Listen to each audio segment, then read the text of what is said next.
Good afternoon. I'm seeing an energetic audience post-lunch, which is a good thing to have. Let's see how it progresses as the lunch will start slowly kicking in after 10 minutes only, right? So we have seen the topic. In the topic, all of you play around with the same topic. That's what we are trying to achieve in our day-to-day activities. So today, before I get into the panelists, we have an extreme set of panelists. If you look at their background, each one is different.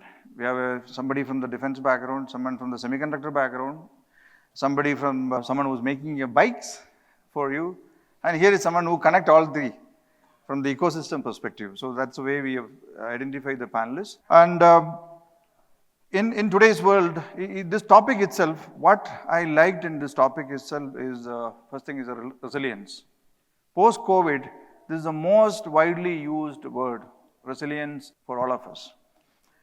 Now in security safety field, I want to hear from Ma'am Chitra ma'am, what is the relevance of this word resilience? Thank you, Mr. Shinto Joseph, and good afternoon to everyone. See, I come from a defense background, and though the word has been taking center stage after COVID, I think in defense the resilience was always there, because the very word defense means you will be under attack all the time. I mean, that is a given. So therefore, when we had actually thought about, when we built and designed systems that will be used by the military of our country, so resilience was something that was a factor which is not added as an icing on the sugar, but baked into the process itself. So it is something that you need to be, it's a major risk, and you need to actually factor in those kind of attacks that will come into the system, given that it will be those embedded systems or whatever system that we develop will be deployed in forward areas. And therefore, we have to build the resilience factor into it. Now, having said that, resilience means that I have to function in face of any attacks that will happen. Okay. Normally, if you take any COD system, it will be a reset and a reboot is only going to be then. That if you detect that there's a problem or an attack that has happened. Otherwise, we cannot actually go with those points, because if it is going and it is going to be taken care in the forward areas, it will be deployed. A lot of things are at stake. We expect that system to work for our nation's purpose. Okay. Now, having said that, that is one part, because the defense part of it. But now when we are coming, now as we have seen post-COVID and all that, slowly this resilience has taken and into the proliferation of many of these systems in our day-to-day life.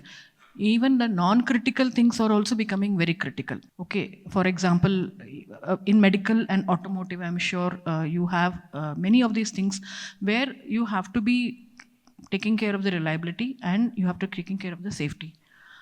Okay, so resilience comes not in the operational, that is already taken care. Resilience comes in the when you're operating and you have to come back. So that's my 2 cents on that.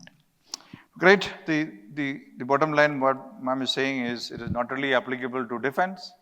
Everything what we do, I would say, somebody said, a fridge at your kitchen can be used as a weapon in cyber attacks, right? You would not even know that your fridge is the culprit. So that's the world which we are living in. And let me turn towards, ma'am, actually I have one question for you. I think CAIR is a lab which very few people know, to be frank. All other DRDO labs are in the public domain.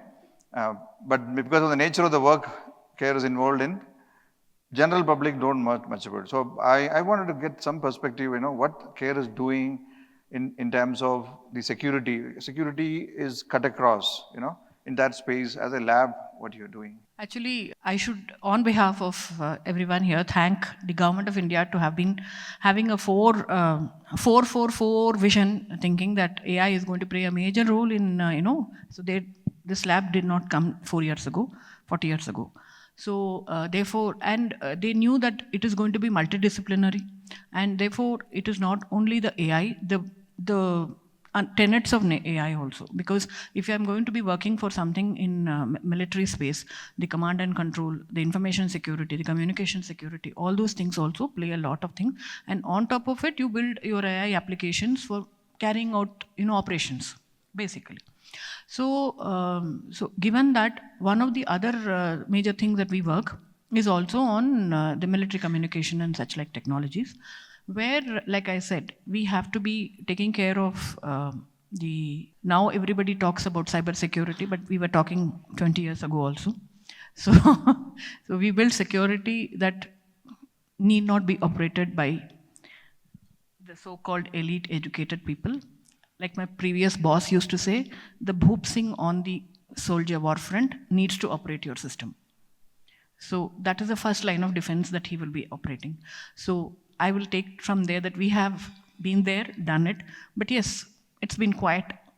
But then yes, we've been there and done it, and now that AI is most talked about, we have a lot of work and solutions that we have actually developed and deployed for our users also, which is, of course, all the three forces. Okay, see, I still remember 6 years back, one of the ESSS conferences, we had a naval officer. He did a keynote.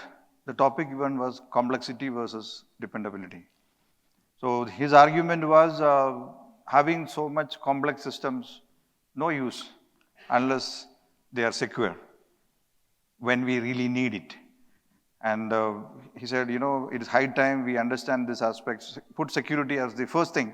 Even if complexity is a bit less, functionality is a bit less, at least having a 303 rifle, one shot you can fire. So that was his argument. I said, whatever you do, keep this as the first priority. So thank you for putting that perspective. Let me turn towards Parag. Parag comes with a different background. He comes, I've been to his plant 10 years back. Olden days, the mechanical bikes were in play, right? Now the industry, like in cars, we have the software-defined cars, we have software-defined bikes, where he's my customer, right? And mom also is my customer, that's a separate part. So I wanted to hear from you how this industry has undergone this transition, and when it comes to quality, safety, security, how that is playing out. Perfect. Thank you so much. Thanks, ESSS, for bringing us here. I would like to start with one word, right? Automobile, yeah? And then you split the word into two parts. Predominantly, it was auto more in the past. Now it's mobile more in the future. So that one word is itself changing the definition. And a lot of mobile things that you have been expecting as a consumer, you also expect that to be in your automobile. Be it a car, be it a two-wheeler, doesn't matter. So I think this whole automobile as a world is transformed, and so is the experience and the expectations from the customer. Now we probably touch more on the security aspects, because that's where people are most concerned about. I would like to put 2 or 3 perspectives to this. There is this digital immunity that has to come in. Like all of us, we have certain grades of immunity. So the product that we envision, the product that we want to build for the customer, being more digitally defensive is good, but what is that we can do to be digitally immune is the way forward. And to think you need to be immune, like all of us had the COVID vaccines, we will have to look at what are those vaccines that can go into our products ahead of time to build that immunity and have certain areas of defense. Of course, we need that. When something goes wrong, we need to build it. So more or less from a product standpoint, I call it this way, that you first have to design it for digital immunity. Then you need to have a good detecting mechanisms so that you know what's going wrong. If something goes wrong, you need to defend it, either on board or offline. And then at the last, there is something to deploy, if case you cannot manage it in your own. So these 4 stages, if you take through any product development, then being the design phase where you can bring in a lot of things like threat modeling and safety analysis, security analysis, that can be one big transformation that's happening. In the detection, a lot of simulation, a lot of validations, alerts, logging, all of that will help. In the entire defense mechanism, ma'am talked about AI/ML. I cannot emphasize it more. There is so much of penetration of machine learning algorithms, AI algorithms, deep on the embedded side, both on the infra side as well as on the product side, on the vehicle side. So that will help us definitely to defend to a larger extent. And then if you cannot do all of this, then you need to go the online update way and at least push certain deployable measures in a given time frame. So if you take through this vision, this clear view, you will end up getting more digitally immune systems. And I think that's a transformation that as an industry should take and not go too much into defensive. And to tie all of these knots, like how Teja is here, the equivalent of that is the process that will tie all this together. Yeah, we can do an heroic act once on a product and say, oh, this is great and we're good at it, but can we repeat that? Can it be done again and again, time over? And to tie this, we need also to have a very strong process attributes. Right? I probably quote ASPICE. ASPICE is bringing a lot of cybersecurity emphasis. Like that, in your own areas of internal quality management systems or external, this entire thing has to be tied to a process. Because unless that is enforced, all of this will become a person-centric or a product-centric activity. So I think that's the view that the automotive transformation is happening. TVS, we're pioneering all of this already. So thanks for that. Great. Actually, if you look at the history of automotive industry itself, I mean, if you ask me, that is probably one of the largest employment generators across the globe. Even in our country, the fastest export basket is coming from the automotive industry, not IT anymore, the rate-wise I'm talking about. So that means a lot for a country like India. And specific to TVS, my dream is actually I'm looking for a day I can have an autonomous bike where I just sit, the bike drives. I'm sure it will happen. I'm sure you also would have some dreams and plans in that direction. But currently, the bike's on the road. It has got a lot of functionalities, features. You use our tools extensively to test it. So can you explain the kind of features you guys bring right the current models in the market? Yeah. So if you look at the journey what TVS had in the last decade, we had many industry firsts. Yeah. So we were first to bring in a connected vehicle in the market. We have the first one to launch a fully connected services integrated in the market just last year. On the electric side, also on the non-electric side. So you take IQ, for example. If you take, let's say, Ntorq as an example. So there are all of these different connected vehicles that are leading from the front. And the journey is not stopping there. All the products that we're building for this year and next year and future will have much more intensive connected systems. And all of them will also have a lot of telematics built in. Now that essentially gives us a lot of reachability into the product. We can build in more and more functions, we can build in more and more capabilities ahead of time, but it also has its own challenges in terms of safety, in terms of security, and that's where the deployment view comes in, that how fast can you reach to the product and how fast can you make that change to get this thing. So there are many industry firsts for TVS. Our strategy is very clear to go in the immunity path across these 4 verticals and have that experience built in. So I think it's a great opportunity both for domestic market and also international. I mean, we export more than 40, 50 countries already on these products. So each country has their own regulations, their own little aspects of security and safety, but all of that is baked in. And I want to probably emphasize on one more point at TVS. All our processes is centralized. So that means be it functional safety or be it cyber security or even the smallest part of the design and development is all baked in as an integrated thing. So it's not very easy for you to diverge along and get along the quality aspects. TVS stands for customer satisfaction, so we always keep customer problems and the customer in the center, and we only focus on customer and quality first, and then everything will fall apart. So that's a transformation that is out there. Thank you, appreciate it. And for the audience, please keep note. Your turn will come because this whole interaction should turn to more questions from the audience. That's why we decided no presentations so that you guys can ask questions. You're also getting some idea about each one's background. Let me turn towards Krishna. Krishna, I think we have been dealing with him for a long time. Previous job. Now you're with the TI, our customer. There's an interesting story with the TI. Long back, it was probably our first semiconductor customer. It all started with a problem statement from one of your managers. They said, we are supplying a lot of chipsets. It's no more chipsets. It's easy use. With the easy use supply, the functional safety, security, liability, it now lies with the TI, not with the end customer. So people are asking questions. So we did some POC, and that turned out to be a big success story for us. It was a great journey for us. After that, I think almost 90% of the semicon community became our customer. So I want you to throw some lights on some of your work. TA has done the early products like the Hercules and all those things. They're still doing very well in the market. So from a functional safety perspective, what are you seeing, especially from a semicon perspective? Okay, it's an interesting topic, right? Safety, it has evolved, right? 2011 is when the standard came, but it was there all the time, right? Now, from an automotive perspective, what had happened is, at least there are 2 points which I want to talk about, right? As a TI, as a company, we are basically a semicon, right? Which means we are a tier 2.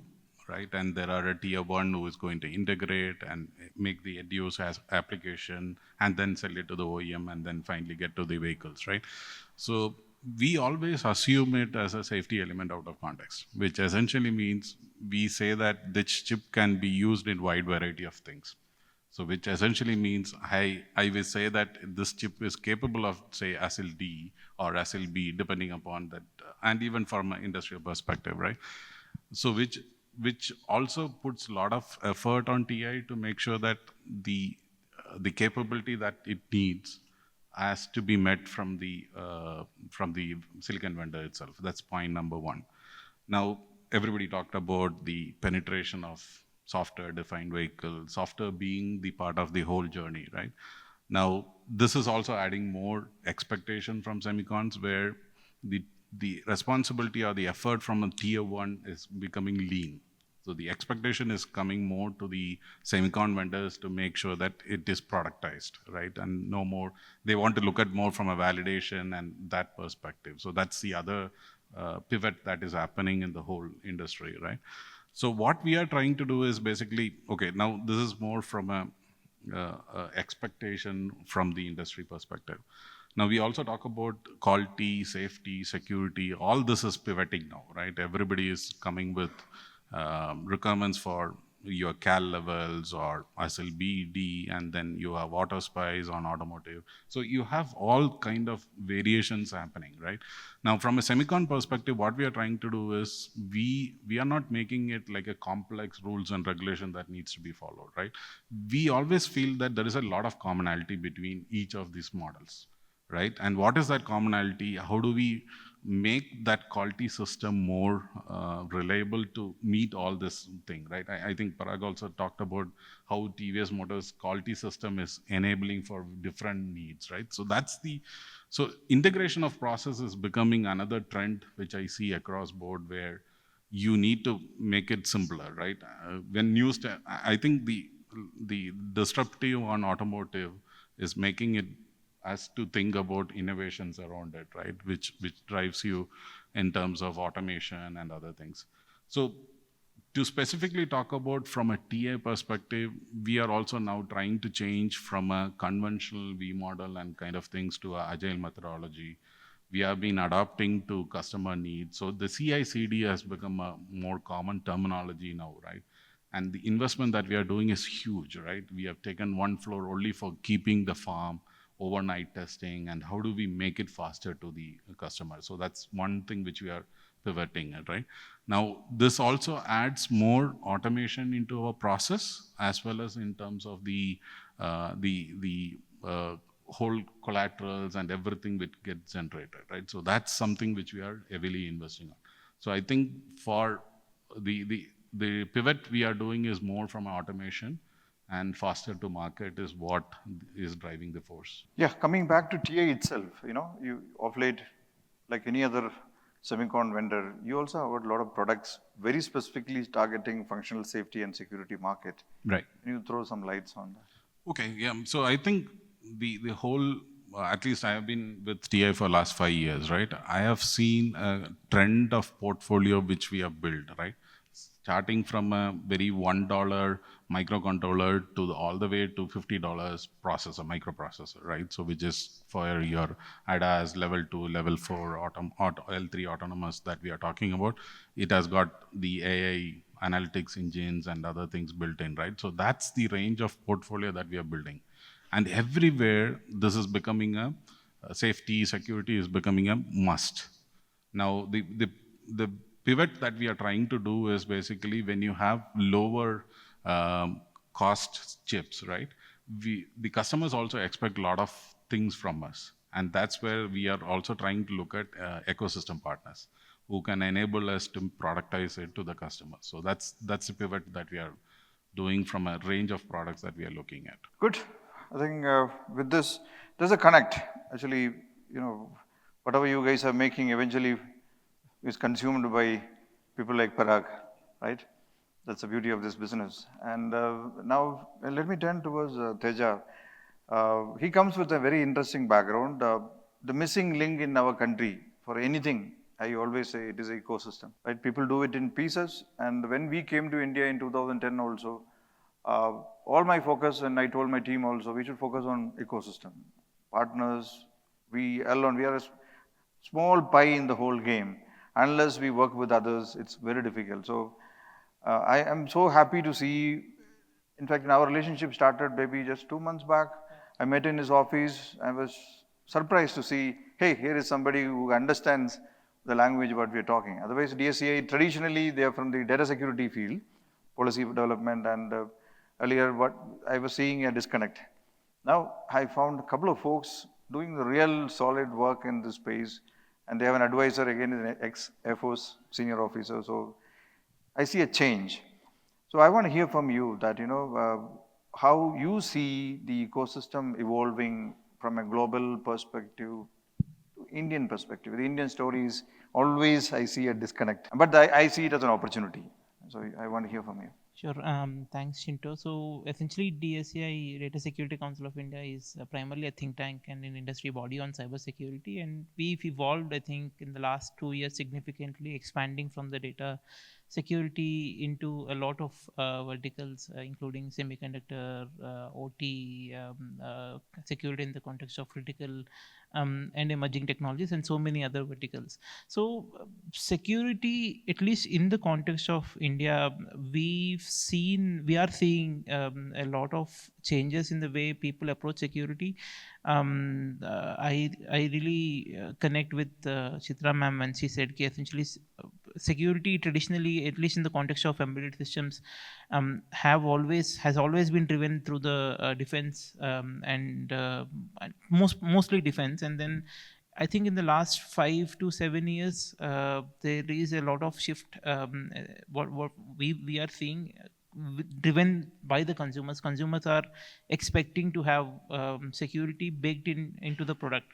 To a point, for example, there's a research based out of Carnegie Mellon. Essentially, they say ki customers right now are willing to pay more if you clearly say this product is secure as compared to the other products that are insecure.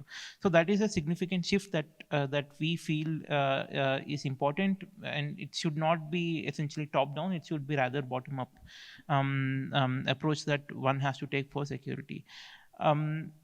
Other thing, essentially, what we are also saying is that very few of us know many of us know India is a powerhouse when it comes to security design, but very few of us know actually there are pockets of researchers that are there in India that are doing real work in the context of embedded hardware and firmware security. For example, a lot of bugs that are being reported to the Intel before the processor gets launched actually comes out of IIT Kharagpur. I can tell of an example. Essentially, there is an true random number generator that someone was about to put into the market, very big OEM, and then essentially the researchers at IIT Kharagpur could actually break the randomness of this TRNG by just reducing the temperature to minus 20 degrees centigrade. We actually have a lot of capabilities. Actually, right here in Bangalore, we have some capabilities that are securing a lot of PCI DSS systems. We have a lab that is coming up that is I think one of the kind labs in the India, but one of the very few labs in the APAC region that is testing for PCI DSS, which is payment security, which includes a lot of hardware and semiconductor security assessment and testing. I think they do close to 250 test cases or so. We have the second thing that we see is that a lot of other companies are also turning to India for security operations, which is a welcome change. CrowdStrike, for example, essentially launched very big office out of Pune, hiring a lot of folks in security. So India is in the process of transformation from essentially services-based economy to security, to having security as one of the major offerings as a country. In fact, very few of you would, many of you will be surprised that Indian cyber exports actually beat Israeli cyber exports, but we always think Israel as a player. And finally, essentially, connecting to what Parag and Krishna said, security is in the process of transformation from top down, which is essentially maybe one or two leading players driving the security, to a lot of individual companies adopting security from the processes standpoint. I see a lot of complaints from a security community saying ki nowadays embedded devices are very hard to break because there's enough and more awareness that is building up slowly in the community. Essentially, how do you bring security in the context of embedded and IoT devices, which are good. One last thing that I wanted to close is essentially resiliency.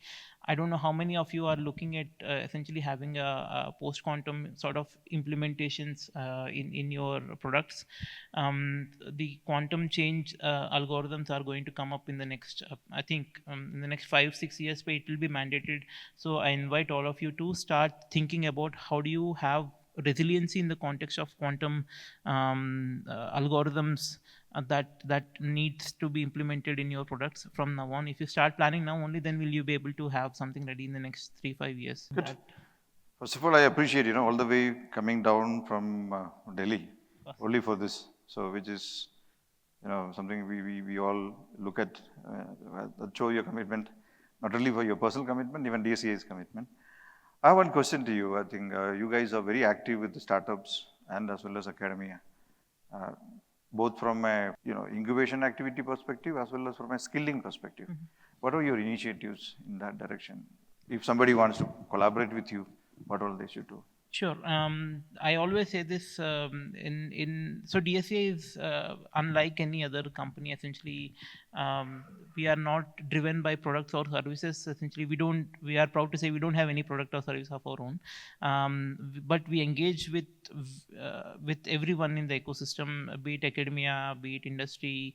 I think close to 550-600 of the industry players are our members, including TVS Motors, and we engage very closely with DRDO, many DRDO labs, CAIR, SAG, JCB, and many others. DSCI does a lot of initiatives. One of the initiatives is called National Center of Excellence, which essentially looks at incubating and accelerating startups in cybersecurity ecosystem that are building products. So we specifically chose to only incubate cybersecurity product startups, not necessarily services-based startups, because services are dime a dozen in India, but products are very few. When we started National Center of Excellence, we have close to 30 companies in India that are building cyber products. Now, if you look at the ecosystem, we have close to 350-400 companies, out of which close to 150 are our members, are incubated with us, cutting across all the verticals from SOC, SIEM, SOT solutions to all all the way till 5G, 6G security, post-quantum, automotive, embedded hardware, you name a vertical, we have several startups working in those domains. So if you have a startup, we would love to have that conversation with you. We take no equity, there's no charges, we purely do it for the benefit of the country. And another initiative is called TechSagar, which is an initiative in collaboration with National Security Council, wherein we track what is happening across India in 25 emerging and critical technologies. We have an initiative on OT security, wherein we try to build an OT lab and see how we can secure OT systems against a lot of threats. We engage very closely in the privacy and policy space, and give a lot of inputs to MIT, MHA, MEA, and many others. So there's very few things that we don't do in cybersecurity. So anything on cyber, broad-based cyber, doesn't have to be embedded. Anything on broad-based cyber, we can really help you out based on your unique requirements. Thank you, appreciate it. As you know that, as a country, I just want to bring in one more point here.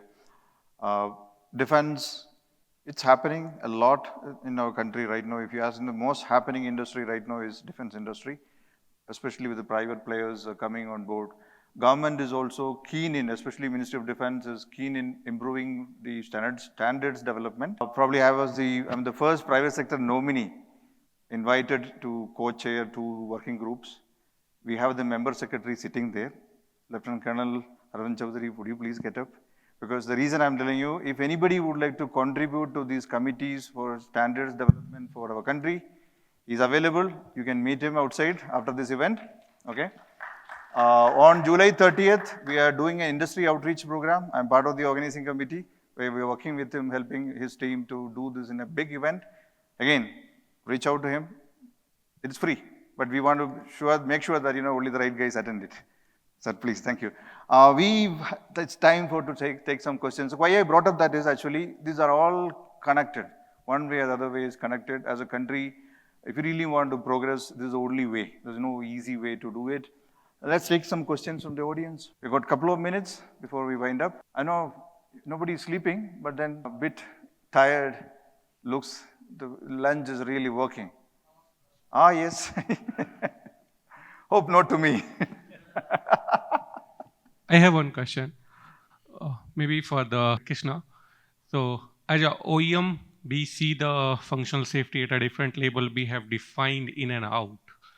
But if we see the tier 2, then how they feel, how it impacting them to be drive the semiconductors without knowing the exact application, because the same IC can go with a different application, and the in and out is not so defined as compared to the OEMs. So how it impact you during the design, and how the measure will be with you? Yeah, that's a good question, right? So basically, when I think your question is like this, right? I designed a chip or a SoC which is specifically catering to, say, a driver monitoring system, right?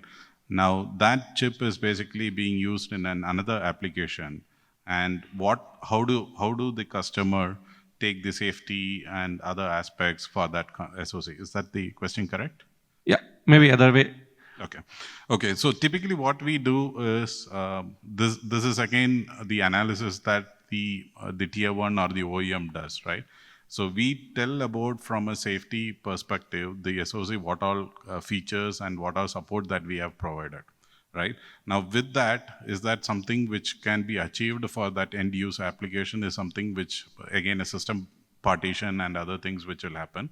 And then they decide about whether this chip will suit them, right? The main decision point typically happens is based on cost, right? If you are saying that I designed it for SL B and somebody is trying to do for an SLC or a D, then your cost is also more, right? So typically you need to have other monitoring mechanisms or redundancy that you built in, which will make you to meet your SLD goals. That is another connected question. The moment you say SLD, the moment we do it at a function label or maybe end user function, then it will be breakdown and we don't know, maybe end user function, maybe SLD. But do you mind connecting him post this session? Yeah, sure. That works for you? So that, I can take 1 or 2 more questions. Thank you, appreciate it. Ian. I was only going to ask one because there weren't any others being offered up. One of the things that interests me when coming to India is that obviously the differences in your country and your culture and the stresses on your infrastructure influence the way that you live your lives. Parag, the two-wheelers are seen as incredibly dangerous in Western Europe, and most people wouldn't want their children to have a motorcycle or a scooter. But obviously here they're an absolute necessity, and everybody's happy to have them. But one thing that's interesting is obviously the stresses that you have on your infrastructure here influence on how people view and utilize them. And the same with defense. The stresses that you have on your defense systems influence what you build here and how you can then sell those systems to the rest of the world.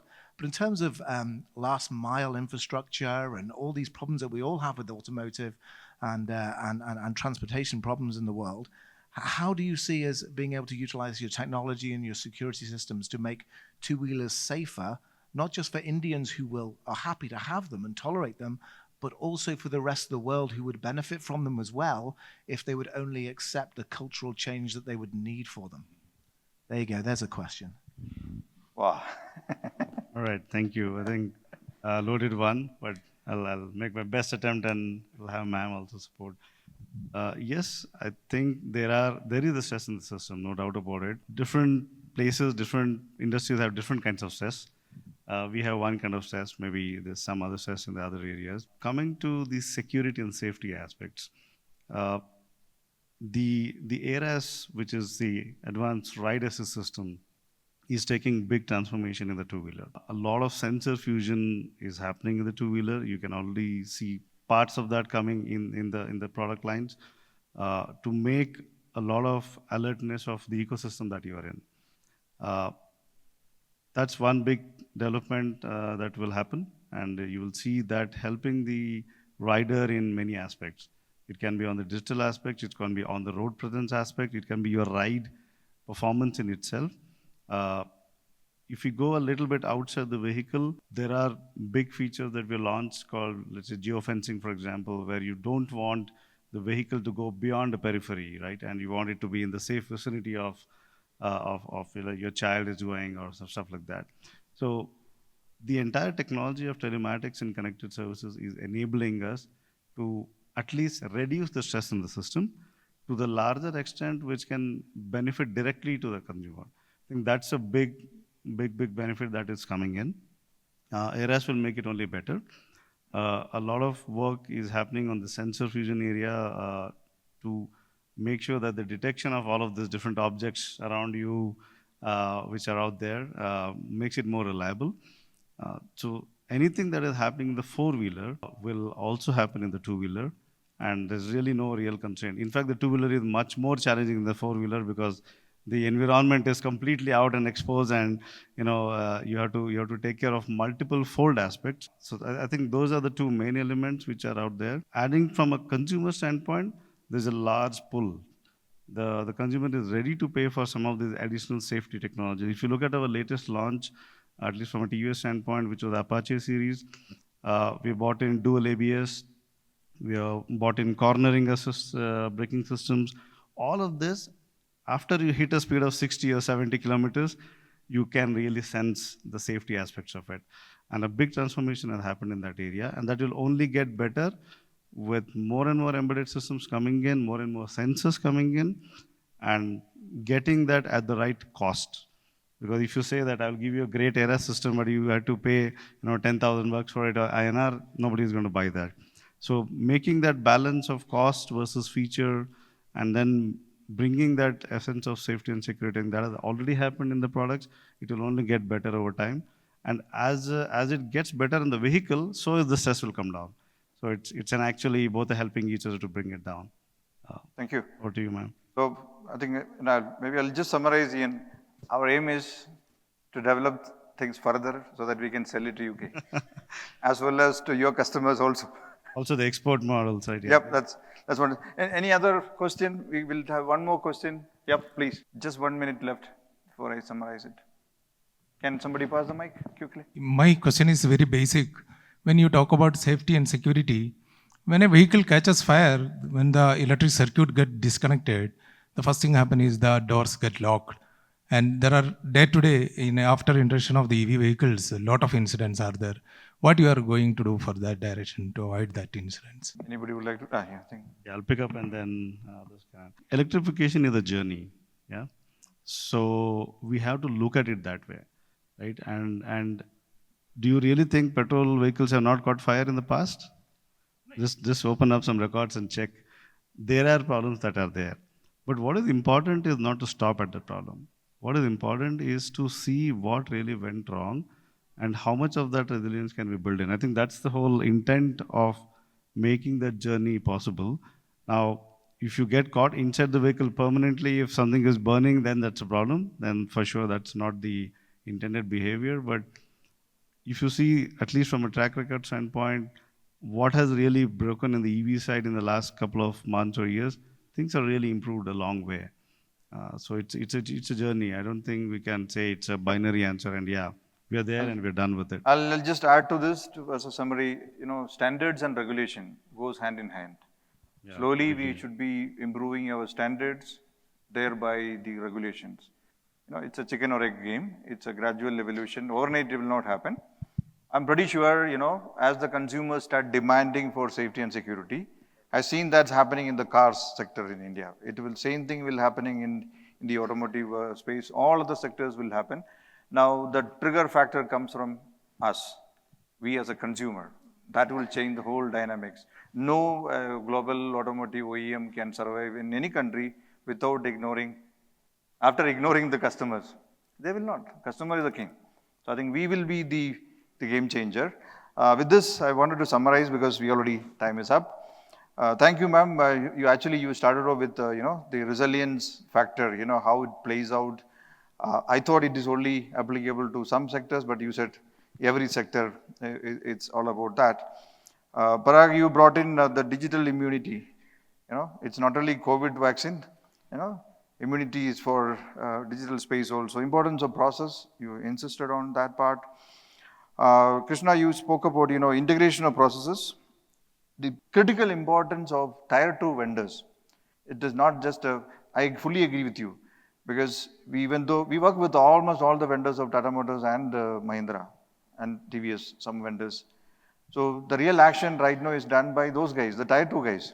So in New York space also saying correct, it is a tier 2 guys call the shots, more workload on them. So I hope to see more business from the tier 2 semicon sector. Coming back to Teja, you brought in the importance of having an active ecosystem where we shake hand, collaborate, bringing I call the word, filling the gaps. Filling the gaps, and the people like you are doing an excellent job. The time I met you, you pulled me to a panel on fintech security in Mumbai, and today you are here. I am sure you will go back with more connect. So that's the way the ecosystem works. I've been invited to the NASSCOM Skill Council. I have a meeting due now. A friend of mine has taken charge in NASSCOM HQ. So there's a lot of things happening. I'm sure we are at the right time. The government is keen, consumers are keen, and the organizations in the government sector also. Even you look at armed forces, they are very active. We have a lot of people from armed forces here in civilian uniform here. Some came in uniform, there are a lot of people. And so they're also keen in understanding and going depth into this area of happening. So summary is very simple. All of us on the same page. We agree we can work together to make it happen, to build resilience through following quality, safety, and security. Thank you.